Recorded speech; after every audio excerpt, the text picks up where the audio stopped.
Hi friends, now we have Acer N19Q7 laptop.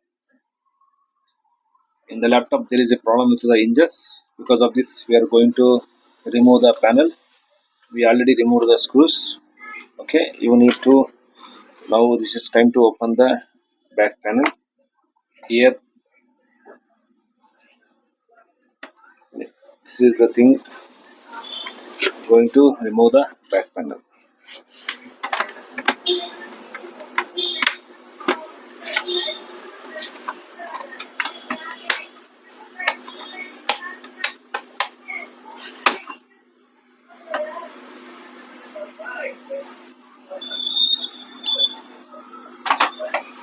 Okay,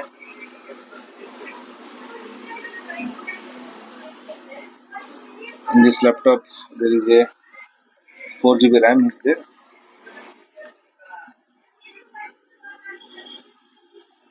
8 GB RAM is there in this, 1 TB HDD, and the battery model number is AP19B51.